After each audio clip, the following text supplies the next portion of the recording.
Selamat datang ke dalam rancangan Bijak Urus Wang.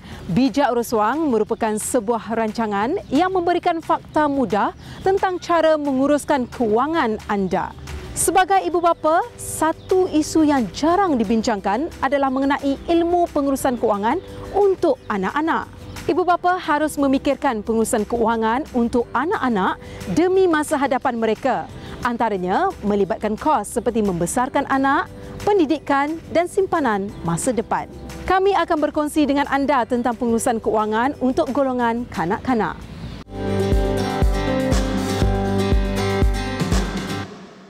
Ya, dan finansi ni apabila anak-anak kita faham erti nilai wang dan kita telah pun mendidik mereka untuk menghargai apa maksud pengurusan keuangan tersebut. Dan mungkin serendah yang kita memberi mereka duit wang saku. Kita mulai dengan kasih dia duit belanja sekolah dan kita boleh lihat setiap minggu ada tak anak kita tabung ke macam kasih setiap hari habis ke situ. So kalau kita kasih mereka duit, ada yang tak malu nak bawa bekal. Bila dia tak malu nak bawa bekal, dia tahu dia bawa bekal, dia tak belanja duit dia ditabung. So ini merupakan satu, sebenarnya secara tak langsung anak-anak yang berjaya menguruskan keuangan ni, dia akan ada satu confidence level yang lebih tinggi. Tugas sebagai ibu bapa amat mencabar kerana anda perlu peka tentang pendidikan anak-anak, terutama sekali mengenai literasi kewangan. Ibu bapa perlu mendidik anak-anak supaya mereka lebih menghargai wang, pandai berjimat cermat dalam membelanjakan wang yang diberi dan pentingnya menabung.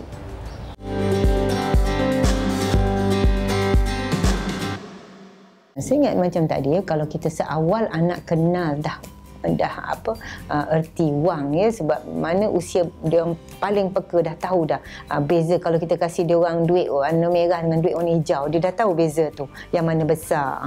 Dari situ kita dah boleh ajar mereka insya-Allah. So kita ambillah apa-apa tip-tip daripada mereka yang telah pun meraih kejayaan. Pendidikan awal mengenai kewangan untuk anak-anak boleh dipupuk sejak kecil lagi. Ibu bapa boleh membuat aktiviti yang menyeronokkan dan kreatif dalam kehidupan seharian anak-anak. Jika anak-anak dididik dari awal tentang menabung, perkara ini akan menjadi kebiasaan sehingga mereka dewasa. Cara untuk mendidik pula perlulah bersesuaian dengan usia mereka.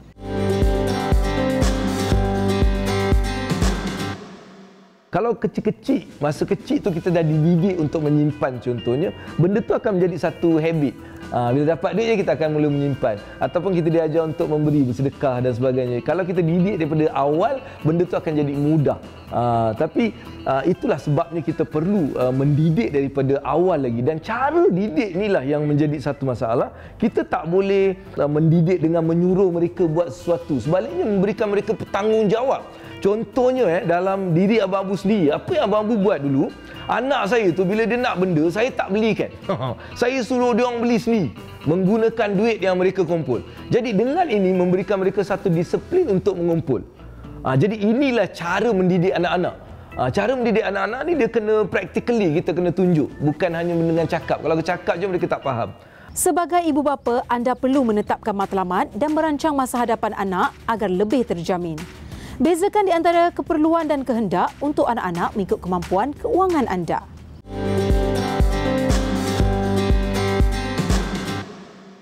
Jadi di antara tip yang boleh kami kongsikan kepada orang ramai di sana adalah mulakan tabungan sejak dari awal kehamilan itu lagi.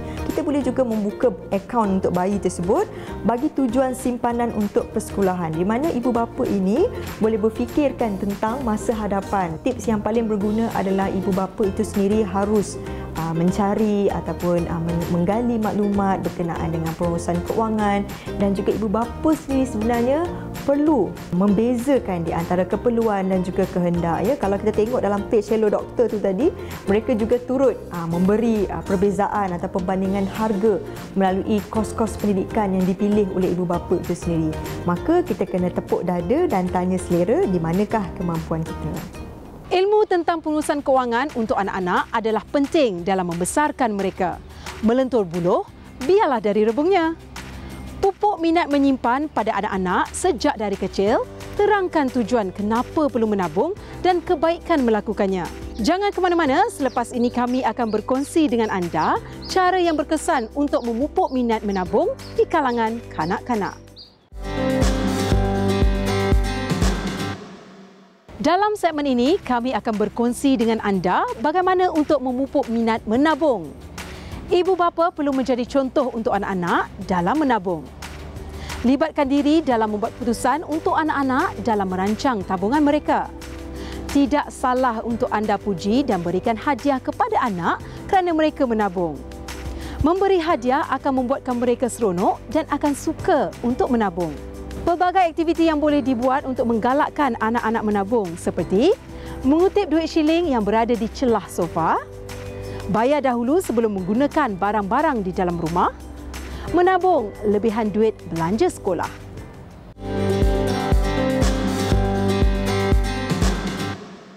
Kita kalau boleh yang itu start dengan kita punya duit belanja sekolah tu lah. Kalau duit belanja sekolah, ada mak-mak dia cakap dia buat macam ni. Dia kalau kasih anak dia contoh RM3, dia akan kata anak simpan RM1 kat mak ke? Walaupun dia kasih anak dia RM3 kan. Lepas tu kata okeylah, tak apalah. Lepas tu dia buat bekal. So RM1 tu mak dia ambil baliklah daripada duit RM3 tu. So itu dah mulalah satu bentuk pendidikan yang praktikal ya, yang kita boleh amalkan dan insya-Allah dia akan dapat habit itu. Pindahkan wang tabungan di rumah dan disimpan ke dalam bank. Terdapat banyak instrumen simpanan untuk anak-anak yang disediakan di luar sana. Pilih jenis simpanan yang sesuai mengikut kemampuan setiap bulan.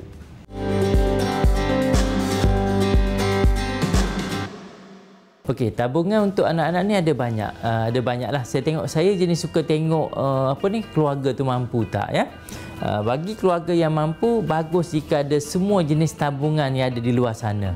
Yang pertama, salah satunya tabung yang kita ada adalah SSPNI. Kalau saya secara peribadi, saya galakkan I lah. Itu satu yang boleh dibuat. Keduanya, bagi yang ada mampu, boleh ambil takaful pendidikan untuk anak. Dan yang ketiganya, boleh buat melalui emas pun boleh. Ya? Okey, amanah saham didik pun salah satu yang boleh. Ya? Simpan kat rumah tu memang sesuatu yang saya tak sokong lah dalam bab ni untuk pendidikan anak. Sebab silap bulan, belum anak membesar pun kita dah pau duit tu. Sebab ada keperluan lain. Selain dari simpanan peribadi, terdapat juga institusi yang menawarkan simpanan pendidikan kanak-kanak. Simpanan pendidikan amat penting untuk masa hadapan anak anda. Membuat tabungan pelan pendidikan anak-anak dengan lebih awal adalah yang terbaik.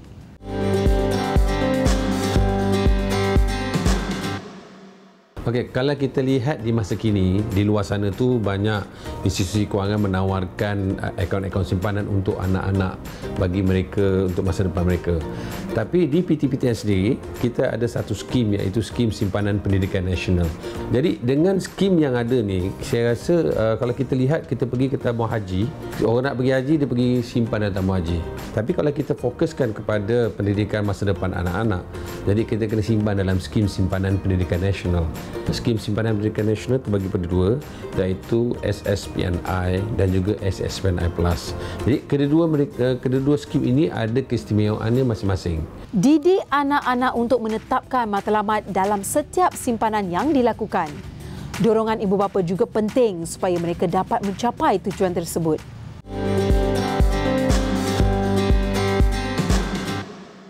Memang kita kena tetapkan visi sebab anak-anak ni mula kita bawa dia ke bank bersama ke ya, isi borang, dia tengok account balance dia. Sekarang dia boleh tengok melalui buku, dia boleh tengok jumlah tu meningkat. Itu merupakan satu sesi bimbingan ya, pengurusan kewangan yang amat bermakna untuk anak tersebut sebab mak buat perlibatan atau ayah dia pergi sekali ke bank. So anak-anak kita daripada awal lagi boleh kita ajar ya, mereka akan dapat appreciate ilmu-ilmu ini dan dia akan dapat skill yang barulah daripada kita. Menyimpan adalah perkara yang biasa dilakukan, tetapi budaya membuat simpanan untuk pendidikan tinggi anak-anak masih rendah dalam kalangan masyarakat Malaysia.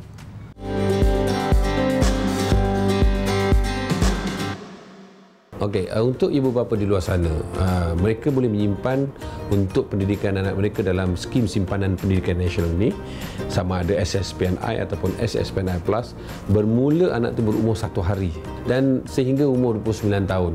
Walau bagaimanapun, pada umur anak itu 18 tahun, sekiranya anak masuk universiti, ibu bapa boleh mengeluarkan simpanan tu dan juga anak tu boleh buka untuk akaun dia sendiri pada umur 18 tahun. Maknanya ibu bapa akan terputuslah penerima manfaat untuk anak tu lah, sekiranya tu buka akaun sendiri. Kos pendidikan anak-anak pada masa hadapan adalah tinggi dan ibu bapa seharusnya lebih bersiap sedia dalam merancang kewangan dengan lebih baik.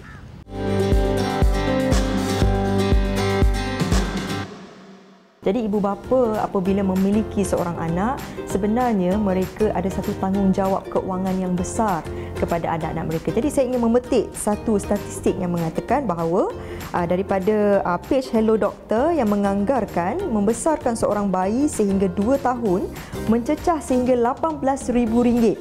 Ya, kemudian ketika berumur 3 hingga ke 6 tahun adalah sebanyak RM47,000, di antaranya melibatkan kos makanan, minuman, taska, peralatan, mandian, permainan, makanan pejal dan juga insurans bagi kanak-kanak tersebut. Bermakna ini jelas menunjukkan bahawa mereka perlulah merancang keuangan sejak dari mereka lahir sehinggalah mereka besar. Sebagai ibu bapa, cabaran pengurusan keuangan boleh berlaku seperti pendapatan yang terhad dan peningkatan kos sara hidup. Ibu bapa perlu memainkan peranan berkongsi dengan anak-anak, kebaikan menabung dan menyimpan secara konsisten. Terdapat pelbagai jenis tabungan untuk anak-anak yang disediakan di luar sana seperti tabung pendidikan dan tabung simpanan. Ibu bapa perlu membuat pilihan yang terbaik demi masa hadapan anak-anak. Semoga segala ilmu yang kami kongsikan dapat membantu anda menguruskan keuangan dengan lebih bijak dan matang apabila membuat keputusan di masa hadapan. Jangan lupa bersama kami dengan banyak lagi topik dalam merancang pengurusan keuangan yang lebih bijak di dalam Bijak Urus Wang. Jadi sekiranya di musim-musim perayaan seperti Hari Raya dan sebagainya, kita mendidik anak kita supaya dapat diuraya, kita simpan. Dan untuk merealisasikan anak-anak tersebut, kita bukakan satu akaun tabungan. Anak-anak ni dia akan terus menabung dalam akaun yang telah kita buka untuk anak-anak tu tadi. Jadi membudayakan anak-anak menabung tu adalah baik daripada kita membelanjakan duit untuk anak-anak benda-benda yang tidak berfaedah.